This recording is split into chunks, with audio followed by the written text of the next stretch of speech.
Vamos comandar o...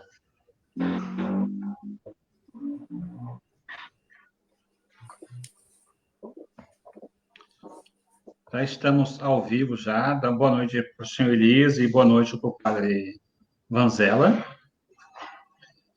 Acredito que ambos não precisem de apresentação, mas vamos fazer o seguinte, a gente vai se apresentar a si mesmo, porque geralmente tem pessoas de outros lugares, né, que vêm visitar a gente, né? Então, já peço de antemão, hoje vamos começar por ordem de visita, né? O senhor Elias já não é mais visita, é de casa. Então, pelo padre Vanzella, que ele possa nos dar o boa noite dele e se apresentar. Muitas vezes a gente... Tá bom? Então, boa noite a todos. Boa noite a todas. Eu sou o padre José Adalberto Vanzella. Eu sou encardinado na Diocese de Taubaté, mas trabalho na Diocese de Caraguatatuba como vigário paroquial da Catedral de Caraguatatuba. Sou professor de Teologia e Filosofia na Faculdade Deoniana e trabalho, entre outras coisas, né, com produção de subsídios e materiais, além de ser professor, né, não só lá, mas também trabalho como professor de teologia em Ubatuba e Caraguatatuba, nos cursos da Diocese. E meu trabalho maior sempre é a formação e planejamento pastoral. Obrigado, padre Vanzella. Senhor Elias, por favor. Acho que a maioria já conhece, então... mas ultimamente a gente tem muita gente do Rio de Janeiro aqui, ultimamente, senhor Elias. Pode se apresentar assim, que o senhor viu que tem gente nova chegando. Aqui é uma novidade. Elias Tarcísio Reis, sou diácono na paróquia de Santo Cristóvão, aqui em Pindamonhangaba, Diocese de Taubaté. Sou conhecido do padre Vanzella há mais de 20 anos, né? Graças a Deus, há mais de cursei teologia na Faculdade Deoniana, Taubaté, inclusive, professor. E esse ano, em outubro, se Deus quiser, completo 8 anos de permanência. 18 anos, Feliz? 18 anos. 18 anos? Em outubro, né? É em outubro, dia 18 de outubro, dia de São Lucas. Legal. Então, antecipadamente, parabéns. Viu, padre Vanzella, tem bastante gente dando boa noite para o senhor também, sentindo saudade do senhor aqui, né? Tem quantos anos em Pinda, né? Verdade. Muito. Patrícia Mello, Arlete Ferreira, Cirlei, Everaldo, Ana Cláudia, o Diácono Paulo também está aqui com a gente nesse momento. A gente está com uma boa presença hoje aqui. O tema proposto, padre Vanzella, que o senhor eu passei para o senhor, né? A missão do leigo na igreja. Sim, eu acho que ele falou isso porque ele acha que eu sei desse assunto. Mas é que eu publiquei um livro em 2005, né, que se chama O Protagonismo do Leigo na Igreja, pela Edições Paulinas. Esse livro está esgotado, mas eu já escrevi até um livro sobre esse assunto. O senhor tem esse livro em mãos aí? Não tem nada. Ou pus outro pé, vai embora. Eu tenho o arquivo dele. Não, se tivesse, para mostrar a capa para a gente, o pessoal poder achar em algum lugar, né? Laranjada, acha assim, lá naquele negócio, lá, como é que chama? No Mercado Livre, acha. Tá legal, vamos saber. Aí o senhor passa para a gente pôr o nome direitinho, eu vou colocar aqui na postagem também, para o pessoal procurar também, que é muito interessante. Já que eu sou meio mediador aqui nessa história, né? Meio ou 3/4? 3/4. Tá bom, então, assim, então já dá mais confiança na gente. Verdade. É assim, qual a vocação do leigo na igreja, padre? Vamos dizer assim, qual que é essa? Onde encaixa o leigo na história da igreja? A primeira coisa que é importante, quando a gente vai ver leigo, a gente tem que superar uma mentalidade que existe no mundo, que se eu fosse leigo, eu batia em todo mundo que falasse. Primeiro, o leigo é aquele que não é nada. O leigo não é padre, o leigo não é bispo, o leigo não é freira, o leigo não é religioso, o leigo não é coisa nenhuma. Então, ele não é nada. E a segunda é que o leigo é ignorante. Você pergunta um negócio não sei, você não sabe falar, sou leigo no assunto, tá? Daí eu torci o pescoço mesmo. O leigo tem identidade e tem o seu lugar na igreja. Primeiro, né, o leigo é todo fiel batizado, igreja pleno título e direito, que tem uma característica própria que se chama índole secular. Ele está presente no mundo e se dedica às tarefas da ordem temporal. É a vida profissional, é a vida do dia a dia do leigo. E, porém, aí entra a sua função evangelizadora. Ele, estando presente no mundo, né, se dedicando às tarefas da ordem temporal, santifica o mundo e transforma o mundo em reino de Deus. Aí você encontra a identidade dele. Não sei se eu expliquei direitinho, se deu para entender. Com certeza. Mas é interessante esse aspecto. No sentido mesmo, né, literal da palavra, o leigo você explicou direitinho, né? A gente pode pensar assim. Eu falei, ele tem uma identidade. Sim. Uma identidade própria, presença no mundo e se dedicar às tarefas da ordem temporal. Só que aí, lá, ele é cristão. E o primeiro trabalho do cristão do leigo é justamente esse, né? Então, por exemplo, eu antes de entrar no seminário, eu trabalhava em fábrica. O Elias trabalhou em fábrica também. E lá no nosso trabalho, nos dedicando às tarefas da ordem temporal, o Elias parece que trabalhava na segurança, não é isso, Elias? Segurança patrimonial. Então, eu era eletricista. Então, cada um de nós se dedicando às coisas da ordem temporal, a gente fazia o nosso trabalho de leigo.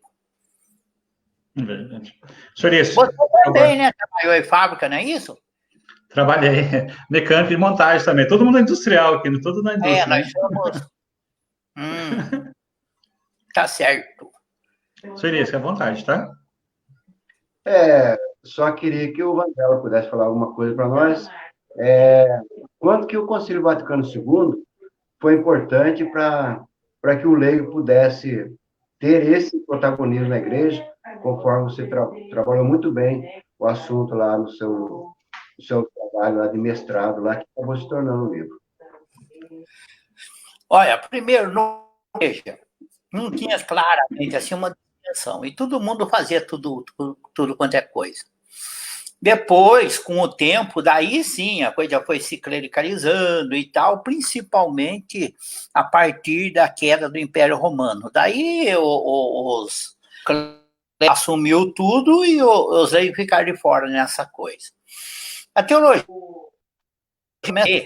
no século XX, no começo do século XX, já com alguns pensadores que discutiam um pouco a questão já do papel do leigo no mundo e tal, é quando começa, por exemplo, a ter uma atuação maior a Ação Católica, que é um movimento leigo, e começa a surgir o movimento do Mundo Melhor, que surge na Itália, e o concorrente dele, que nós conhecemos bem, que surgiu na Espanha, é o Cursilho de Cristandade. E esses movimentos começam a trazer a importância do leigo. Mas um teólogo francês, chamado Yves Congar, escreveu um livro sobre teologia do laicato. Ele faz até uma brincadeira no começo do livro. Ele pega e fala, o leigo deveria ter 3 partes no corpo só. Ele deveria ter orelha para escutar, traseiro para sentar na missa e mão para pôr no bolso e pagar as contas da igreja. O leigo era totalmente passivo e coisa e tal.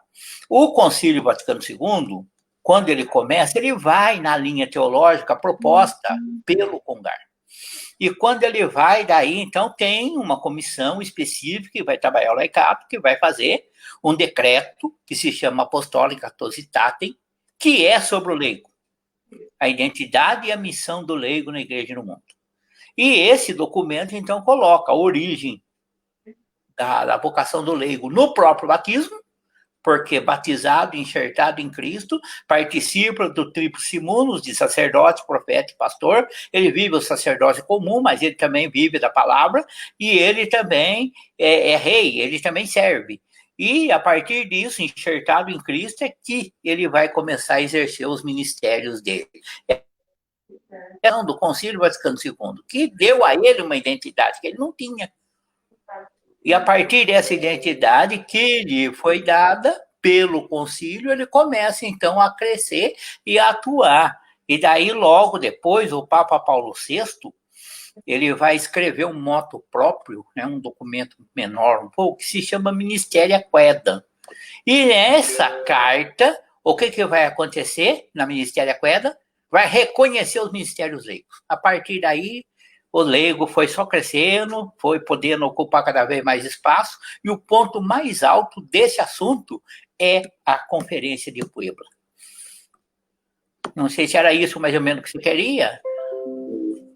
Então, foi em Puebla, então, que começou a surgir o Ministério Extraordinário.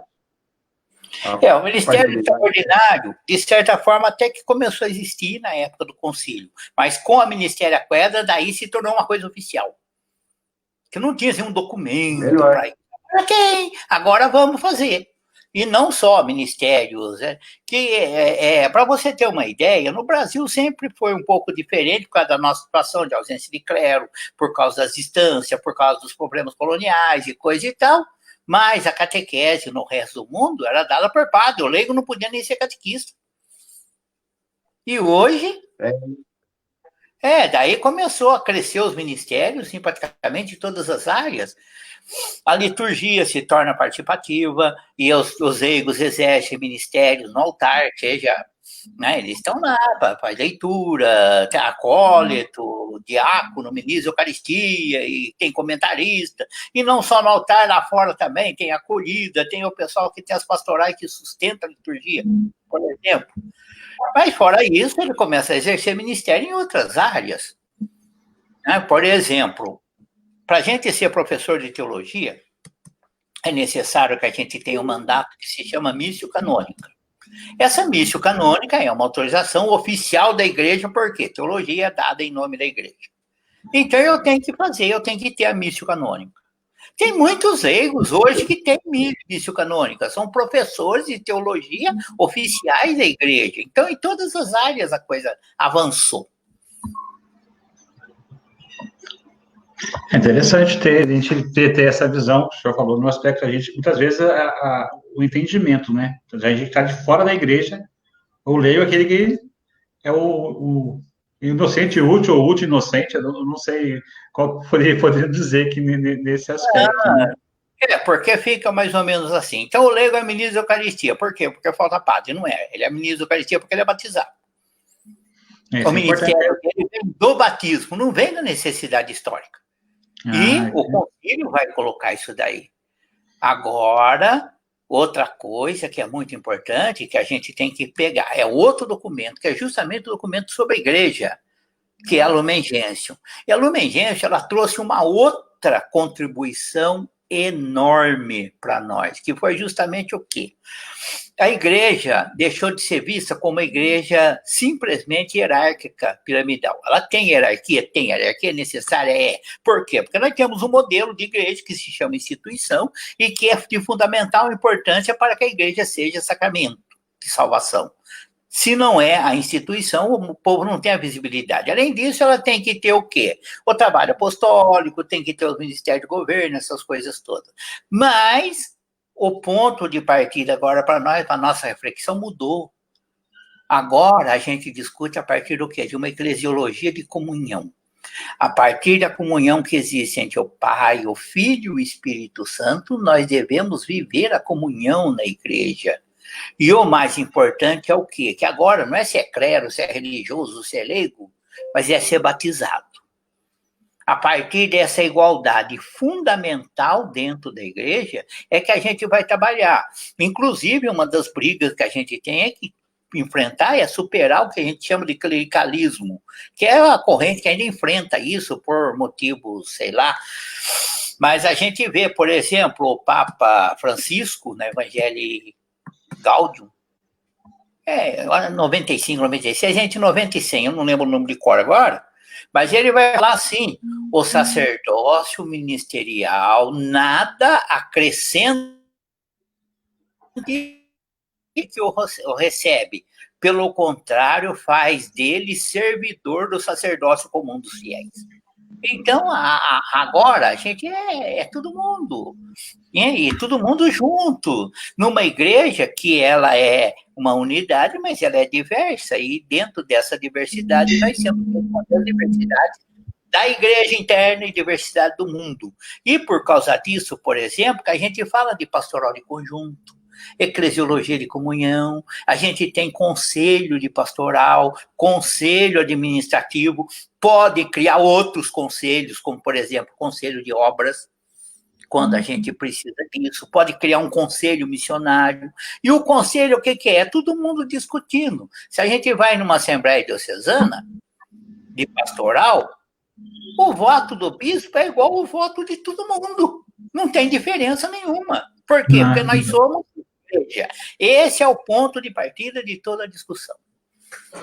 Fantástico. Senhor Elias, fique à vontade, viu? Hoje eu vou ouvinte e mediador só. Então, antes do senhor começar, vou só dar uma boa noite para bastante gente participando hoje, né?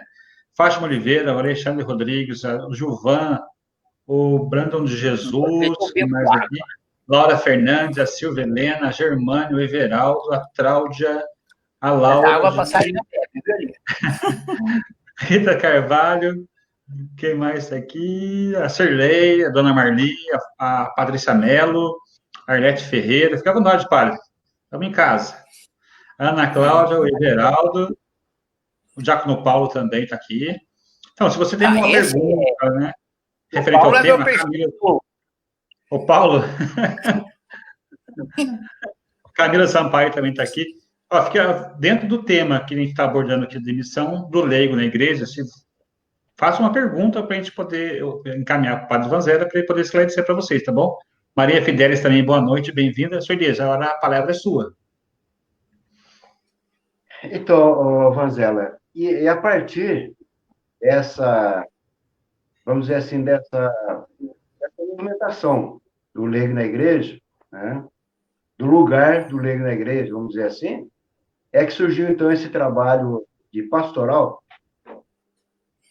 O trabalho de pastoral ele é diferente em muitos lugares, que a pastoral é ligado muito com a realidade. E queira ou não queira, no Brasil já existia, de certa forma, leigos fazendo coisas que não tinham nome e tal, porque a pastoral surge enquanto ciência já no final do século XVII, início do século XVIII. É coisa recente. Mas, no Brasil antigo, por exemplo, e ainda tem muitos lugares, você vai numa capela de roça, tem um rezador lá, o capitão de reza lá, que ele chega lá e ele não se leva à missa, ele não faz batizado e tal, mas ele faz via sacra, ele faz reza do terço, do rosário, ele faz umas ladainhas, tem ladainha que nós nem sabemos que eles fazem, que eles desenvolvem, a criatividade funciona. Então, na verdade, aqui no Brasil a coisa já funcionava. E a igreja no Brasil era eminentemente leiga durante todo o período colonial, porque tinha pouco padre. E, além disso, por causa do padoado, a secretaria da paróquia tinha o mesmo papel do cartório, não existia cartório. A certidão de nascimento era a certidão de batismo, a certidão de casamento civil era religioso, não tinha casamento civil. E quando morria também, tinha até a certidão de enterro lá, que era a certidão de óbito. E as propriedades, tudo era feito ali. Os padres estavam ocupados, além de ser pouco, ainda com essa questão. Então, o padre visitava, o pessoal nos desobriga uma vez por ano. E o que foi que garantiu a continuidade da igreja no Brasil? Foi justamente o quê? As devoções e as irmandades. Só que as irmandades no Brasil antigo ainda tinham uma outra função. Ela tinha uma função social e não meramente devocional. Então, para dar um exemplo, é comum a gente chegar nessas cidades e a gente encontrar hospital com o nome de Santa Casa. Caiu o som. Não sei. Comeu? Eu estou escutando Elias aqui. Mas era comum a gente ouvir falar de Santa Casa. E na Santa Casa, o que era? Era a Irmandade de Misericórdia. E a Irmandade de Misericórdia, ela é quem cuidava da... Aqui, no caso, por exemplo, de Taubaté, surgiu a Irmandade São Benedito. Por que surgiu a Irmandade São Benedito? Só para fazer devoção, andar de alma preta? Não. Quando ela surgiu, o destino dela, ou a razão Paulo, Benedito, era dar enterro para escravo. Ô, Paulo, você está me escutando? Estou sim, o senhor Elisa, o senhor está ouvindo o seu padre Vanzella? Ele disse que não está me ouvindo. Mas estranho, porque tá normal aqui e tá normal no celular também. Pode ser, verifique o seu áudio, senhor Elisa, para mim, por favor. Acontece, ao vivo acontece essas coisas. Mas passa o zap para ele, porque se ele não está ouvindo, não adianta você falar com ele.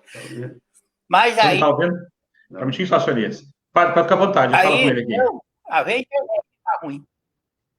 Tá bom. E daí, o que vai acontecer no meio disso? As irmandades já surgem com esse ofício, para fazer um trabalho social, para fazer um trabalho pastoral, além do trabalho devocional. Isso lá no Brasil colônia. E continua no Brasil império. A romanização da igreja, o clericalismo, vai começar só depois da proclamação da República. E assim mesmo, a romanização mesmo vai começar só na primeira metade do século XX. Então, né, se a gente fala de pastoral, que é um vocabulário teológico e tal, a gente entende uma coisa. Mas essa presença do leigo atuando faz parte da história do Brasil. E se não fosse os leigos, lá nas capelas, nas comunidades, nessas irmandades e tal, nós não teríamos hoje igreja católica. Nós teríamos perdido isso na história. Porém, com essa atuação, garantiu a fé do povo, garantiu a continuidade da igreja e garantiu não só isso também, mas o próprio trabalho de assistência ao povo nas diferentes necessidades. Então, as irmandades hoje, as pessoas veem como uma coisa obsoleta, coisa e tal, mas elas não eram simplesmente devocionais. Eram instituições de leigos encarnados na história e envolvidos com os problemas do povo. Então, quando eu falo de pastoral, é um linguajar que vem a partir do Vaticano II, mas que já estava presente na igreja, né, desde o século XIX, já começa a se tornar popular. Então, isso já acontecia, esse trabalho que não era de pastoral, chamado, mas que acontecia. Agora, a Laura Fernandes está perguntando, o Círculo Bíblico é criação recente ou já existia com outro nome? Não. O que acontece é o seguinte, durante muito tempo o povo não teve acesso à Bíblia. E um documento também do Concílio Vaticano II, chamado Dei Verbum, sobre a revelação divina. Então, agora, ele vai colocar para nós o seguinte, né, que o leigo também precisa ter acesso à Bíblia. E ele precisa aprender a Bíblia. Agora, é muito fácil você trabalhar nisso numa paróquia europeia. A paróquia europeia tem 800, 600 famílias, então tem 1.500, 2.000 habitantes. Nós aqui é 20.000, 30.000 habitantes, tem paróquia de 80, 100.000 habitantes no Brasil. E coisas assim.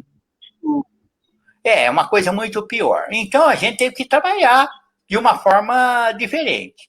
E uma das formas que surgiu, que foi criado a partir do pensamento de Carlos Mesters, já um grande teólogo. Eu não sei se ele morava em Angra dos Reis, não sei se ele está morando aí ainda, faz tempo que eu não vejo o Carlos Mestres. Mas o Carlos Mestres começou a fazer um trabalho relacionando Bíblia, cultura, e no meio disso desenvolvendo metodologias para a formação popular da Bíblia.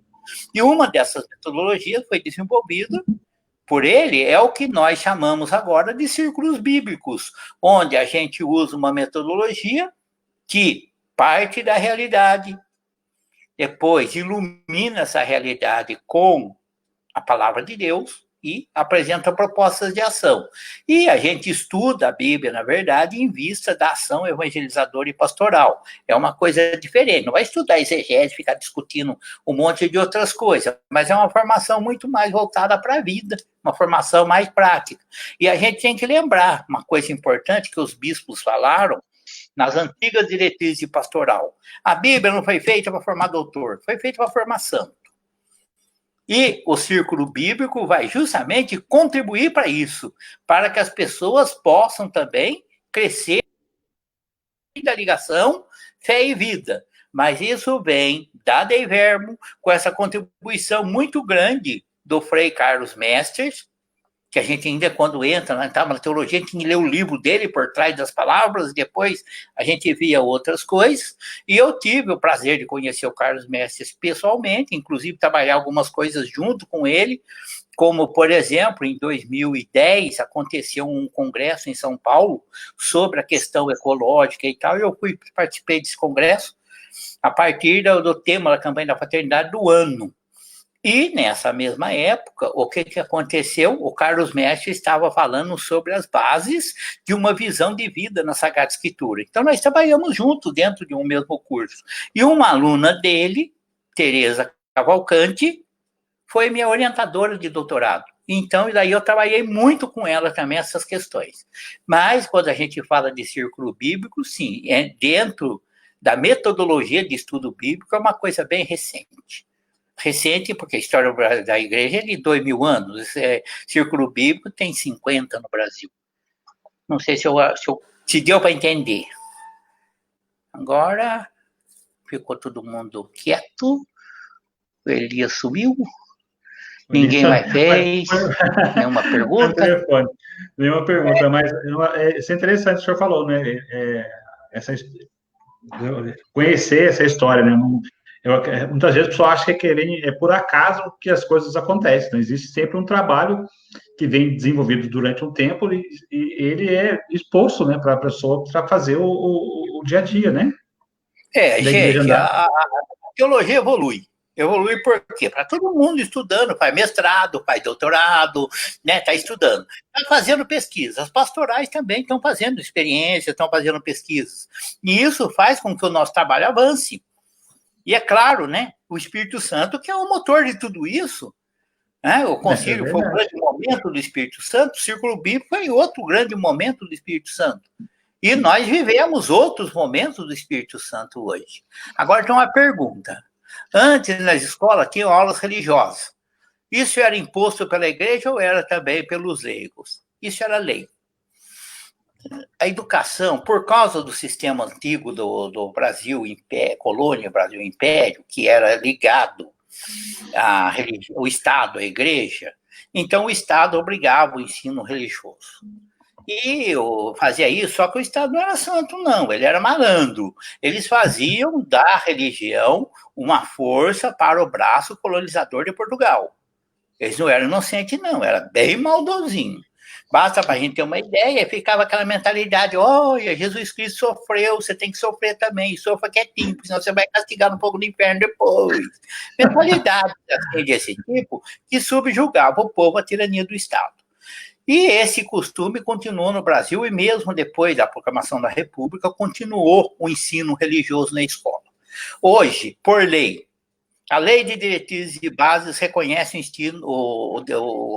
o ensino religioso como necessário na escola. Por quê? Porque a escola tem que abranger todas as áreas de conhecimento, e religião é uma área de conhecimento. E tanto é que não existe só faculdade de teologia, existem faculdades de ciência da religião, onde a religião não é estudada a partir da fé, mas a partir de fenômeno social. Então você tem história da religião, psicologia das religiões, filosofia das religiões, né? E sociologia e tal. Tem um monte de matéria que você estuda a religião a partir dessas óticas. E a lei reconhece isso, só que a regulamentação da lei é competência dos estados. O Estado de São Paulo é um dos que não fez o reconhecimento ainda da lei. Isso é importante, por exemplo, onde é reconhecida a lei, o que acontece? Tem concurso público para professor de religião. Ele é concursado, professor como os outros, com plano de carreira, participando de todas as coisas. E a religião é uma disciplina igual a outra, o ensino religioso. Agora, outra questão que pega muito aí é quando se discute qual que deve ser o conteúdo disso. Então, existem 3 grupos. Um coloca que tem que se trabalhar a religião confessional, catecismo. Outro grupo coloca que tem que ser estudo mais ou menos de ciências da religião. E outros acham que tem que trabalhar a questão ética, a questão moral ou coisa desse tipo. E no meio disso é uma brigaiada, porque inclusive os bispos do Brasil são um quanto divididos em relação a isso. Né? E é meio complicado. Eu, por exemplo, sou da opinião, o lugar de catecismo é na paróquia, não é na escola. Né?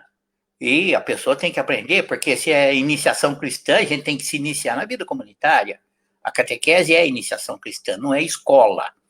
Né? E um dos problemas sérios que a gente enfrenta hoje é que a catequese tem sido uma catequese escolar. E isso é muito mal. Precisamos superar isso, que é justamente a experiência que está sendo feita aí na Paróquia São Cristóvão, a partir daquele material que eu produzi, a Cirlei deu maior força, formamos o pessoal, estamos usando aí, que é justamente o quê? A catequese não é transmissão de doutrina. Lá tem, em primeiro lugar, oração, tem doutrina, tem Bíblia, tem participação do pessoal, tem missão e tem preocupações sociais. Então, aí a gente vê muitas dimensões na catequese, não única e exclusivamente a transmissão da doutrina. Mas muitos são dessa linha. Outros trabalham a questão de ciência da religião e outros ainda preferem a questão de ética, né? A gente colocar valores da Bíblia, valores a partir da iluminação, né, transcendental, né, dependente de qual religião for. Mas é um problema sério isso daí. Agora, outra coisa que tem é que o pessoal confunde ensino religioso e pastoral da educação. Não é a mesma coisa. A pastoral da educação, ela tem que cuidar, e muito do quê? Da humanização das escolas, para transformar a escola em reino de Deus. Portanto, a pastoral da educação é uma pastoral social, que tem que trabalhar se o conteúdo é ético, se a presença dos professores não é coisa, direito dos professores que não são respeitados, direito dos alunos que não são respeitados, enfrentar problemas como, por exemplo, a violência escolar, enfrentar problema com a presença de droga dentro da escola, problema de relacionamento afetivo desequilibrado por falta de informação e menininha de 13, 14 anos grávida por aí. Né? Tem que ver também a situação de funcionários, a família dos alunos e tal. Então, a pastoral da educação é outro caminho. Não se trabalha com a pastoral da educação conteúdo de fé. A pastoral da educação é, antes de mais nada, humanizar o ambiente escolar, para que na escola o aluno viva segundo o plano criado por Deus. Professor também, funcionário, todo mundo. Ou seja, fazer da escola um lugar humano, um lugar digno e um lugar ético. Daí é outra questão. Muito bem. Só um minutinho, só, Feliz. A gente tem um bastidor muito interessante aqui, né? O Diácono Paulo já nos mandou aqui, ó, a capa do livro aqui, ó. Ele tem. Ele tem lá, ele mandou assim, ó. E qualquer coisa eu vou colocar depois numa foto aqui para o pessoal buscar, procurar saber, entender um pouquinho mais, tá bom? Obrigado, Paulo. Obrigado por essa compartilhar, tá bom? Senhor, fica à vontade agora. O Paulo tem até o que eu não tenho. Mas isso que é interessante, né? Senhor, fica à vontade, senhor, agora, o senhor aí. Rosela, você acha que a catequese deve haver assim, uma mudança também em termos assim, de conscientização para tirar aquilo como você falou, catequese tem um sentido escolar. Aqui na paróquia mudou, o trabalho que você fez com a Cirlei aqui, graças a Deus está surtindo efeito e está conscientizando o pessoal dessa maneira. E que a catequese, né, ela não é assim, voltada para o estudo com formação no final. Ou seja, receber um sacramento não é receber ter a formatura de alguma coisa na vida, conforme faz a escola. Criando esse conceito, né? Não deveria também mudar um pouco essa questão de evitar se fazer primeira Eucaristia, Crisma, em final de ano, procurar uma outra ocasião da igreja mais propícia, como, por exemplo, a Páscoa, né? Apesar que esse ano, se deixar para a Páscoa, não tem condição de fazer. Mas, se para a pessoa poder entender e compreender realmente o verdadeiro sentido do que é a recepção do sacramento na sua vida, a partir dessa catequese que está sendo feita aqui. A primeira coisa que se tem é o seguinte: quando se fala de catequese de iniciação cristã. Não é catequese de aprendizado da fé. Iniciação cristã.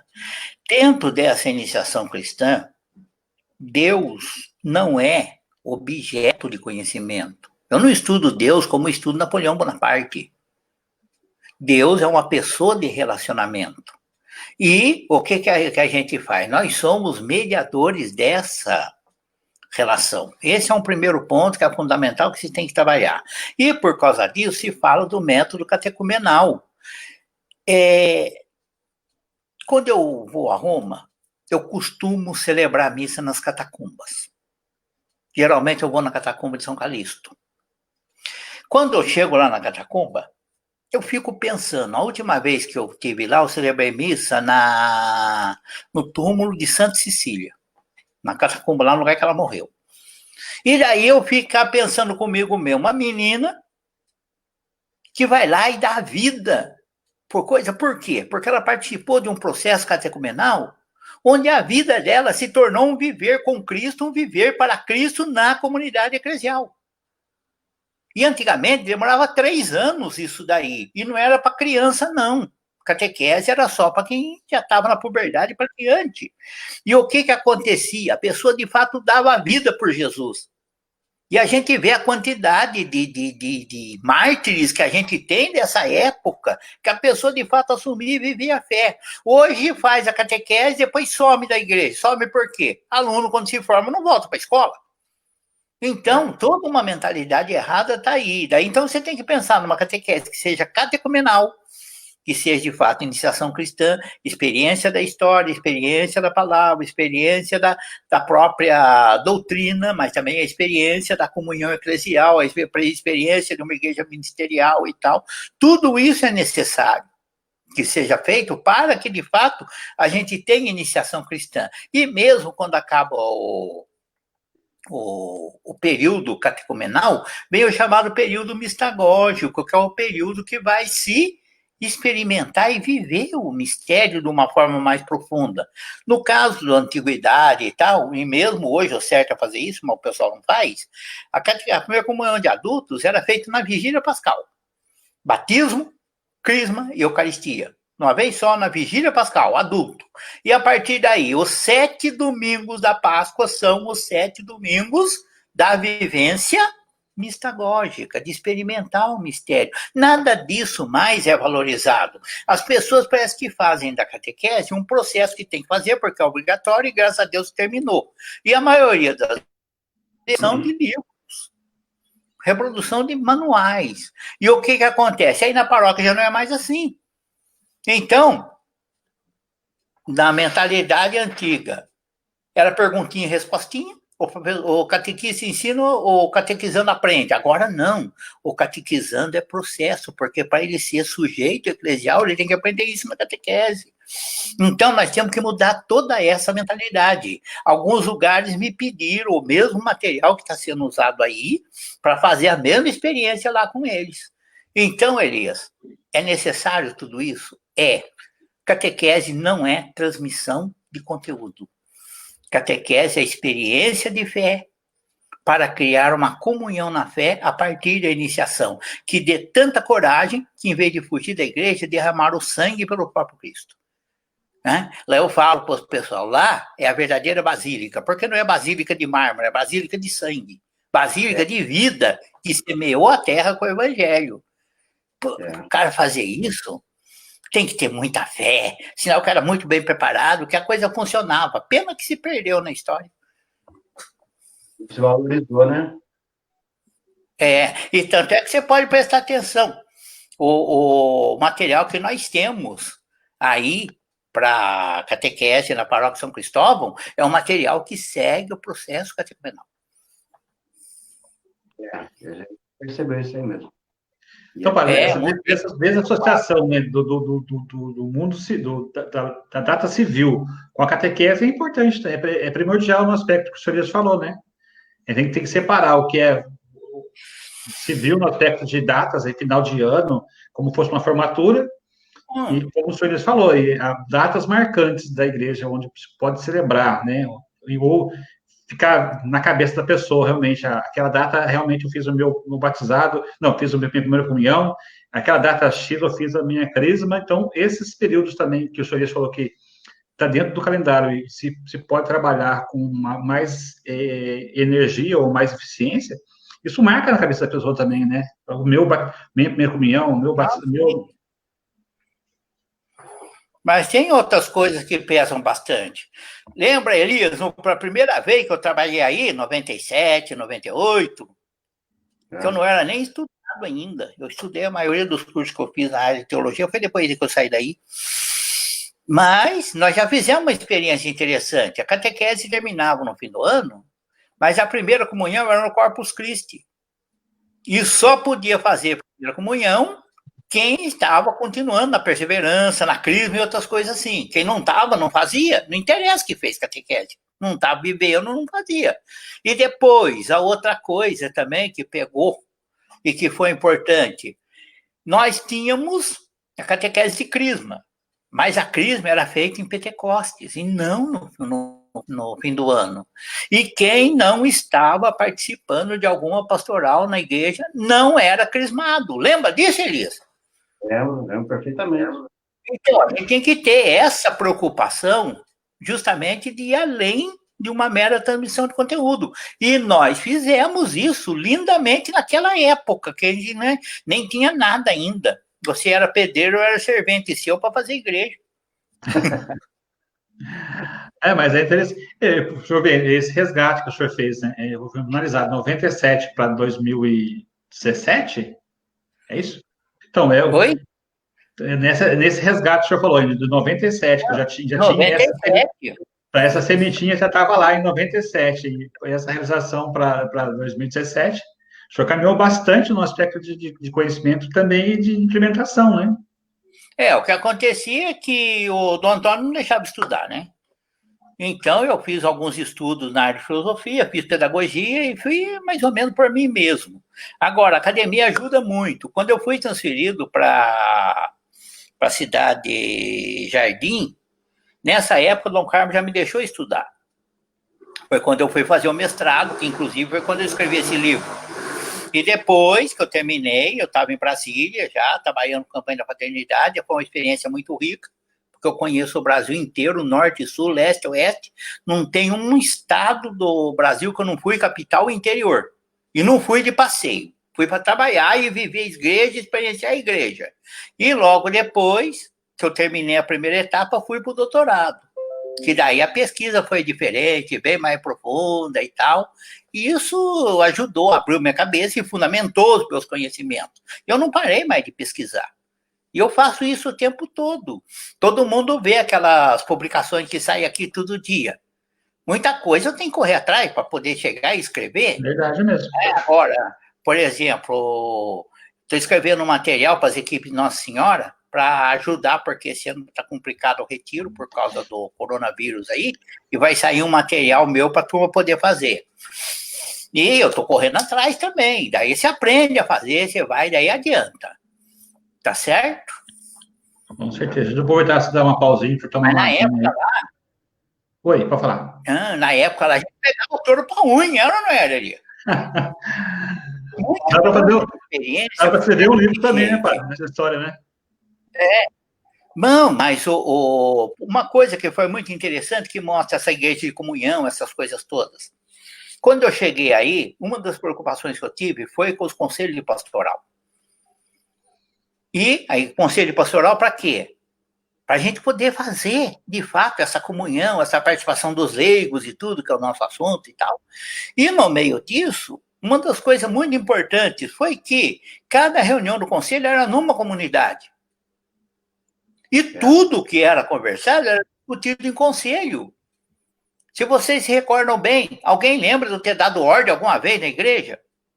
Eu nunca mandei, foi tudo decidido. em conversas e tal, e ali se decidiu que ia preparar a liturgia, então vamos preparar a liturgia, desenvolvemos a nossa reuniãozinha lá e preparava a liturgia, e desenvolvemos também outras reuniões, e trabalhávamos as missões, até o encontro lá, como é que é o nome mesmo, da vivência familiar lá, do Irineu Danelon, o Ovisa. Então, até o Ovisa foi uma experiência. Vamos fazer? Vocês querem? Vamos fazer. E fizemos. Quantos Ovisa? E quanta gente que está trabalhando até hoje lá na frente. Então, né, essa ideia de comunhão precisou ser feita. E essa experiência ajudou muito. Eu não sei se a Cirlei ainda está por aí, mas se ele lembra bem, Elias, que na época nós fomos fazer aquele barracão lá atrás da igreja do Goiabal, né, que eu conseguia, eu tinha metade do terreno, eu consegui com a Mitra outra metade do terreno, e nós fizemos um ranchão lá no fundo para começar a vida. Não tinha nada, as comunidades se reuniram e deram todo o material litúrgico para que o Goiabal pudesse começar. Lembra disso? Quer dizer, olha a comunhão que existia entre as comunidades. Agora você chega na igreja, não, isso aqui é nosso, isso aqui é meu, isso aqui é meu, isso aqui é meu. Na época era tudo nosso, era uma beleza. Vou dar uma pausa para o padre tomar uma aguinha aqui. Vou dar uma boa noite para o pessoal que está chegando aqui, tá bom, padre? Um minutinho só. Tá bom. Tá ótimo o bate-papo. Eu vou ficar só ouvindo. Deixa eu dar uma boa noite aqui para o pessoal todo. Para o André, para o Henrique, para a Magma Oliveira. Quem mais está aqui? Dá boa noite para mim, meu povo. Vou saber que isso aqui é a Faixa Marcondes. Quem está aqui mais? Deixa eu ver. A Elsa também está aqui. José Antônio Siqueira. A Rita Brasil está aqui também. A Adriele, Hermínia, a Roselaine, a Cristina Prado, a Maria Antônia, o Jefferson Godoy, Andréia Silva, a Laura, a Daiane Claro e o Sérgio Monteiro. Bem-vindos e qualquer pergunta, passa para a gente repassar para o padre de poder trabalhar com vocês, tá?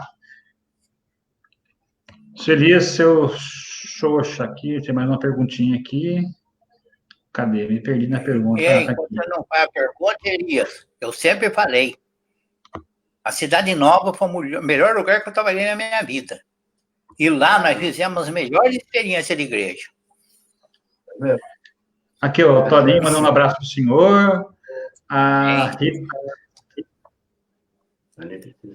Amanda dando um abraço para o senhor também. A Shirley confirmou que o senhor falou realmente, né? Amanda, você vai ter aula comigo no segundo semestre, viu? Planejamento pastoral. É bom, tá? A matéria é boa.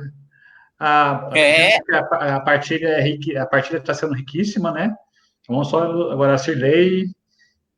Ela está em vida desde 98, que ela confirma que o senhor falou realmente, né? A Elsa também, mesma coisa, desde 98 ela conhece o senhor também, né? Deixa eu ver aqui que ela. Não vai brigar, se eu achar aqui. Não achei. Depois eu acho. Mas é interessante, assim, o senhor falou, né? O senhor tem uma história, a Daiana, claro, também, dando um abraço para o senhor também aqui. Ela está dando boa noite. Na comunidade do Alicerce. Faz tempo que eu não vou lá mais, que pena. A Selma está mandando um abraço também, dando um abraço para a Paróquia São Cristóvão, para o senhor também. A Elsa também falou também, desde 98, né? Na pastoral, foi na campanha da fraternidade, eu acredito, da educação, acho. Acho que foi isso. Então, o senhor tem, é interessante que o senhor tem história com todo mundo aqui, né? No aspecto de... Eu já que aqui é ser tranquilo, porque as pessoas que estão comparecendo aqui, tem 25 pessoas, a gente já... De brincadeira, já foi quase 50 minutos de conversa já, que é interessante. Eu falo para o senhor Elias, muitas vezes a conversa é boa, a gente extrapola, não percebe. Eu tento controlar o horário, mas vai embora. Mas é boa. Perguntas, tá? Para o padre Vanzella, pode fazer à vontade. Eu estou perguntando se eu lembro que ela trabalhou comigo. Lembra, né? Lembro. Então, é interessante, porque, assim, a vantagem, né, de estar com o senhor aqui nesse momento, que eu falei para o senhor quando eu conversei com o senhor, é um bate-papo com uma roda de amigos, né? Então, eu deixo o senhor à vontade. Aí, a Amanda está ansiosa para o próximo semestre. Pergunta se você está ansiosa pelas minhas provas também. Viu, Amanda? Já te perguntando. Tem as provas também, tá bom? A Rita pergunta pro Pato se lembra do Toninho eletricista do Maricá. Eu sou eletricista. Então, né? André mandando um forte abraço pro senhor. Agora eu fiquei louco. Isso.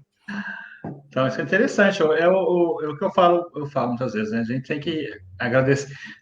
O Padre, nesse aspecto vamos trazer um pouco para a realidade de hoje, né? Com essa pandemia, isso que a gente faz ajuda alguma coisa? Esse bate-papo aqui. Olha, é uma missão também? A gente, outro dia que eu escrevi, você estava falando aí, escrevi aí, manda bala, continua aí, firme, é por aí mesmo. Mas precisamos manter a comunicação entre a gente e, de certa forma, algum meio de participação.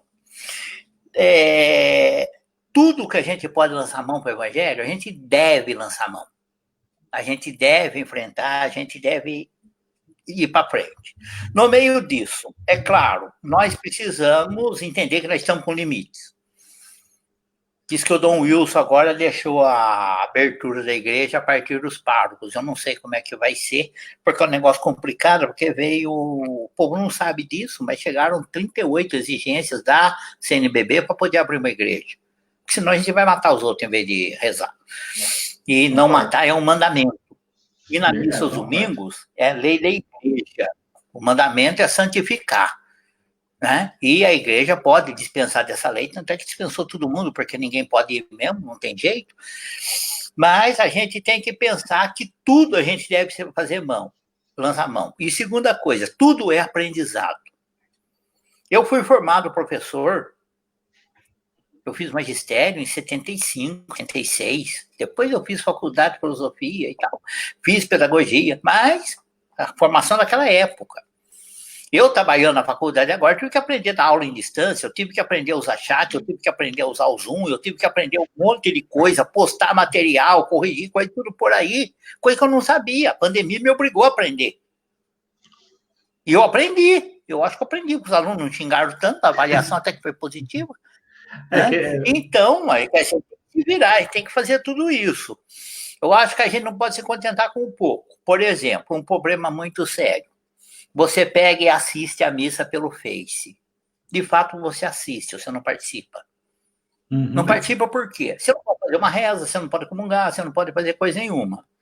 Eu tenho celebrado missa com um grupinho pequeno e passando via WhatsApp ou via o Duo e tal, para um grupo de pessoas que daí participam. Por quê? Porque elas podem responder, podem fazer leitura, podem fazer oração na comunidade, tudo via o próprio WhatsApp, o Zoom, porque estão lá no coisa na celebração, mas isso é muito restrito. Grupo maior não dá para fazer isso. Se for usar o Zoom, por exemplo, é 40 minutos só, a missa gasta mais que isso, vai acabar a transmissão no meio da missa. Mas é uma experiência. E por causa disso, o que eu falo? Vamos estimular o sacerdócio doméstico, o sacerdócio comum, o leigo, fazendo celebração dentro de casa. E é por causa disso que eu publico toda semana uma liturgia para a igreja doméstica para o domingo, que pode ser feita em casa. Daí é diferente, daí é participação. Eles fazem a celebração em casa, não assiste na televisão, não assiste no coisa. E por que a gente não pode estimular cada vez mais essa prática? Mesmo que depois volte à missa. Voltou à missa, foi lá, participou da missa, mas nada que impede que a sua igreja doméstica celebre domingo. No tempo de Jesus, no tempo de Jesus Cristo, ia na sinagoga de manhã e fazia reunião familiar à tarde. Por que não pode imitar isso hoje? Pode, perfeitamente. Então, acho que tudo a gente tem que ver, que tem que lançar mão para enriquecer. No meio disso, faça livre, passe conteúdo, e depois que acabar a pandemia, vai acabar isso aí? Não. Lembra que a gente estava conversando, Paulo, a última vez que eu estive lá na Vigília Pascal, sobre fazer círculos bíblicos e tal? Sim, com certeza. E por que não pode fazer terço desse jeito? Por que não pode fazer reunião pastoral desse jeito? Pode tudo isso. Isso que é interessante. Então, aproveite disso. Oi? Isso é interessante. O senhor Elias um dia me perguntou, né? Você se imaginava fazendo isso que você faz agora? Eu falei para você, eu sou fotógrafo, eu só tiro foto, eu nunca apareci na frente de uma câmera, né? No aspecto assim, e foi desafiado a fazer isso, né? Como o senhor falou, a gente é desafiado também fazer. Ele precisa até ajeitar a barba para aparecer. Eu parei. Eu sou Elias mesmo, mas é verdade, né? A gente. Mas eu acho que tudo isso enriquece. Verdade. Né? Ô, Elias, sua equipe de Nossa Senhora está fazendo reunião virtual? Estão fazendo virtual e fazendo o terço mensal virtual também. Então, quer dizer, é uma coisa que nunca ninguém fez. Não. Verdade. E agora nós estamos fazendo. Tem que aprender a fazer. E eu estou mandando coisa que, inclusive, vai servir. Quer que não é um retiro, mas para fazer espiritualidade virtual. Então, o senhor tem nos enviado, né? Aqui eu tenho postado todo dia a espiritualidade nessa quarentena, né? Uhum. Então, eu tenho enviado para todo mundo, pode usar também para rezar e para tudo. E mesmo, eu não sei se vocês estão usando aí, mas estou enviando o material da liturgia, o material do Círculo Bíblico, todo mês aí para São Cristóvão. Então, ainda me falta uma coisinha para acertar esse Círculo Bíblico. Essa semana eu vou ver se eu consigo só fazer ou 12 reuniãozinhas, vou tentar emendar, fazer realmente acontecer. Isso aí é igual coceira, viu? Depois começa a não parar mais. A coceira boa, aquela coceira que você gosta de mexer, não tem problema. E a gente não sabe a dimensão disso aí, né? Onde que vai parar? Eu comecei aqui uma experiência por brincadeira de fazer a meditação. Proclamar o evangelho e fazer a meditação, né? E aí, no final, dar uma bênção. Aí, quando eu comecei a enviar para uma pessoa, para outra, através do WhatsApp, de repente veio a sugestão. Coloca uma música de fundo, para a gente poder ouvir. Aí, fui lá e procurei, coloquei um canto gregoriano lá. Olha, hoje vai para Portugal, vai para Angola, vai para o Canadá. A gente nem sabia, eu comecei a fazer brincando, como assim, sem pensar no alcance que seria nesse momento aí. Até, inclusive, eu uso um pouco o material seu. Aquela meditação diária que você mandou. Pode usar, vai para você ter uma ideia. Sabia que até abril eu não tinha Facebook? Eu nunca dei bola para isso. Eu não tinha. Aí falaram para mim, não, vai ter que ter. Eu estou com 3.100 seguidores.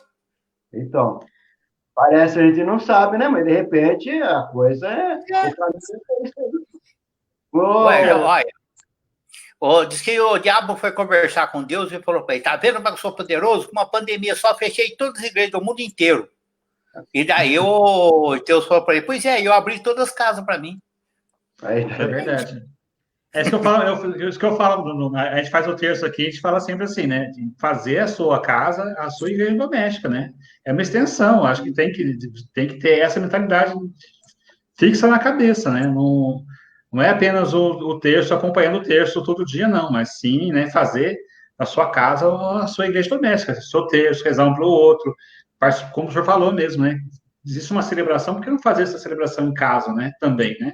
É um modo também de ser igreja. Olha lá, a Laura que segue o senhor no Face. O pessoal tem bastante gente, né? Pois é. Mas é interessante, ó. A gente tem 50, eu vou pedir para vocês, né? Temos 57 minutos já aqui de bate-papo. Vocês querem estender um pouquinho, uns 20 minutos, 15 minutinhos? Vocês querem encerrar para a gente botar outro dia? Deixe na mão de vocês. Eu não mando em nada. Beleza, vou senhora então. Você que é o dono da criança, manda aí. Eu acho que o grande problema é que muitas vezes você tem compromisso segunda-feira de noite. Sim. Porque, eu não sei se vocês sabem, eu tenho uma região da equipe Nossa Senhora, que é a região Leste 4, que pega Aparecida, Guará e Lorena. Tenho 3 setores de equipe Nossa Senhora, Pinda A, Pinda B e Guaratinguetá, eu continuo trabalhando com as equipes, tudo em Pinda, tenho uma equipe minha em Pinda. Isso demanda muitas reuniões, por causa disso que eu tenho problema de agenda de segunda-feira. Mas eu tendo agenda livre a hora que quiser. Eu não sei, bom, é que o livre a gente tem que fazer meio na frente dos outros, né? E conversando, porque senão a gente poderia, né, gravar um programa e pôr aí o que você achar melhor. É o que eu falo, gente, eu estou aqui em casa, estou escrevendo muito, porque eu moro sozinho numa casa, até a minha casa foi Elias que fez, que não é minha também, é alugada. Mas eu moro numa casinha que eu li é testemunha, 4 cômodos, né? Eu não posso sair, porque o médico falou que se eu sair, eu pegar esse negócio aí, eu morro. Então eu fico enfiado aqui dentro. Então são 2. Né? Isso é coisa, mas se a gente não ocupar a cabeça, Satanás ocupa. Então o jeito é mandar bala, porque inventar eu tô aberto. Não, tá ótimo, então. Eu não quero interromper. Eu acho que vou dar mais uns 15 minutinhos. O pessoal, se é uma pergunta ou não, mas você pode prosseguir, né? Eu achei até interessante nesse aspecto, assim, essa liberdade que o padre me deu de fazer isso que eu estou fazendo hoje, né? Esse bate-papo, o texto que a gente está fazendo diariamente, né? Eu acho importante né, a gente querer também assumir fazer alguma coisa também, né? A ferramenta está aqui, né? À disposição. Eu acredito que é botar a cara, como a gente já falou, vamos fazer. Como eu percebi que o senhor está fazendo, eu não sei o senhor está sentindo à vontade, está sentindo confortável em fazer. É esse que é o aspecto. A mesma coisa para o senhor Elias também, a pergunta, eu estendo, né? É confortável fazer dessa forma? Fica mais à vontade? Fique à vontade de responder. Tá bom, agora não fizer mais perguntas, vou falar, fique com Deus e tal. Só pensar tudo assim agora, o pessoal ele está muito ouvinte. Não, o pessoal tá. Mas porque é verdade, você já disse também, a gente dá aula com vídeo, essas coisas todas, depois de um certo tempo cansa. Não tanto a gente. É verdade. Porque você tem que ficar com a atenção muito centrada. É um problema que a gente padre tem, por exemplo, com ouvir confissão. Depois de um certo tempo, você tem que sair e dar uma volta, porque você fica sentado, ela cansa para burro. E esse tipo de coisa não pode ter muita duração por causa disso, né? Isso é verdade. Eu vou falar muitas vezes. A gente faz no tempo de 1 hora, no aspecto de realmente não é porque é bom para todo mundo, né? Bom para a pessoa que está conversando com eu, o senhor e o senhor Elias, né? Não fica cansativo também, porque querendo ou não, eu sei que o senhor tem os seus compromissos diários, né?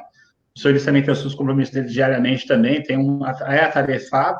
Eu sou aposentado hoje, forçosamente, não queria, mas... Eu também sou, Elias também é, só que não consegue viver aposentado, né, Elias? A gente sempre arruma uma coisa. Então, vou fazer o seguinte, vou dar um tempinho para tomar uma aguinha aqui, vou dar uma boa noite para o pessoal que está chegando, bastante gente chegou também aqui, eu vou poder botar óculos agora. A idade é passando, a gente botar óculos.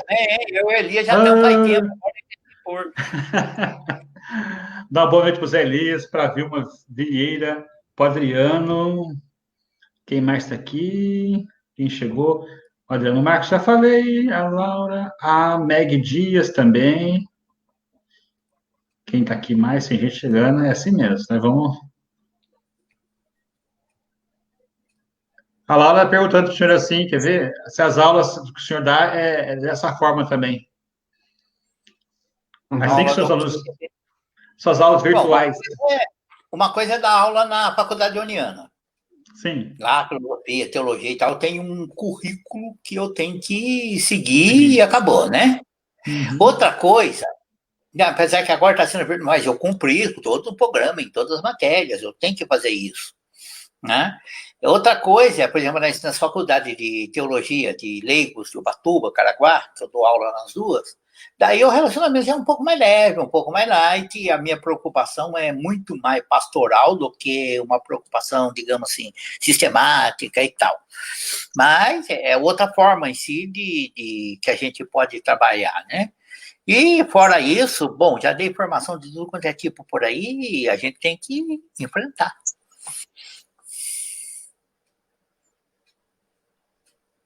Já estão pedindo a segunda parte do bate-papo já, hein? Tá. Não, senão deu certo, né? Foi bom. Quando a gente conseguir agendar comigo, tem de novo. E É, depois a outra questão, se abrir as igrejas, daí vai complicar, porque eu vou voltar para Caraguatatuba. daí na segunda-feira você está lá em Caraguá? Pode ser que eu esteja lá, que eu esteja aqui, eu não sei ainda, daí eu vou ter que definir toda coisa, né? Vou ter que acertar os horários de missa, vou ter que acertar como vai ser os atendimentos, né? Porque a gente tem que fazer as outras coisas também. Então, eu não sei, eu estou esperando o meu bispo dizer para mim como é que vai ser as coisas, daí em cima disso eu vou ter que acertar minha agenda. Normalmente, segunda-feira lá, eu celebro no cemitério de manhã, daí eu subo para Taubaté. Mas agora vamos ver como é que vai ficar. Querendo ou não, hoje está nessa dependência, né? Tudo tem, né, compasso de espera, vamos dizer assim, melhor falando, né? Aqui, segundo determinação, a orientação, julho, vai rever um procedimento, se vai ter missa ou não vai ter missa, aberta, todo mundo, né? Então, é tudo demanda de agenda. Mas eu vou dispensar vocês dois já, porque deu mais de uma hora. Eu sei que o dia de vocês também é corrido também, eu vou precisar descansar. Não, agora fazer a jantinha ainda. Então são dois. Então. Mas, padre, eu fico feliz, cara, com esse seu sim também. Eu fiquei contente quando fiz o convite. E eu vi que o senhor também se adaptou bem também na live também, que é uma coisa que o senhor falou, é nova para o senhor, mas foi ótimo. Eu fiquei muito feliz com a presença, com o seu sim e com essa desenvoltura que teve. É isso que eu falei para o senhor, né? Isso é interessante e todo mundo é elogio, né? Aí o Everaldo, muito bem, né? Para esclarecer, pode repetir, né? Tem gente que pode vai estar com saudade do senhor também, né? E estão pedindo a segunda parte já para a gente conversar. Mas eu sei que nós temos, né? A gente tá errado, né? Nós temos compromissos também. Então, eu acho que o senhor tem que jantar, eu vou ter que jantar também. O senhor Elias, eu tenho que fazer alguma coisa. Mas eu fico feliz com essa, o tema foi nos dado pelo senhor Elias, né? Isso que eu fiquei também contente. Senhor Elias, se quiser fazer uma pergunta para o padre, a gente dá uns 10, 15 minutinhos, não tem problema. Fico feliz também, podemos estender um pouquinho.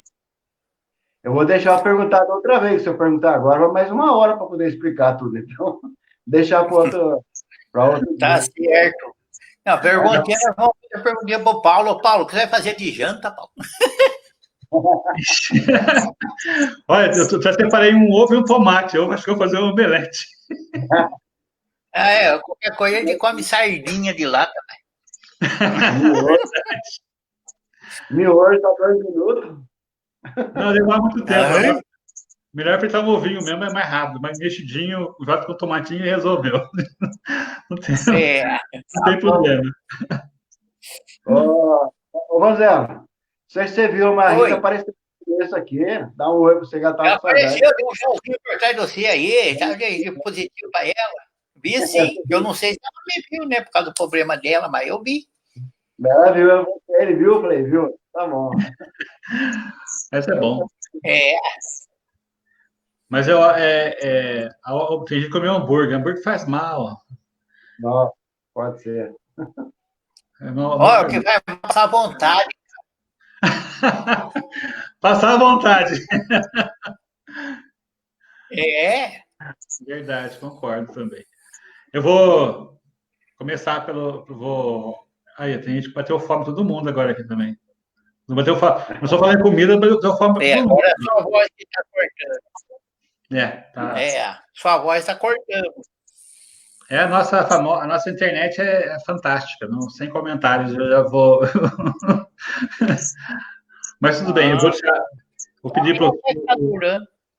Verdade, viu? Vou pedir para o padre Vanzela se despedir da gente e nos dar sua bênção também, acho que é importante. Nada. Sacerdócio comum dos fiéis. Nós estamos falando do leigo, hoje quem dá a benção não é você. Ixi. Mas claro, Elias, a gente tá Bom, ótimo. Eu sempre peço para o senhor Elisa, quando a gente se encerra, nos dá a benção. Então, acho que. Mas agora eu peguei você na curva. Você não quis falar de leigo, agora aguenta. Verdade.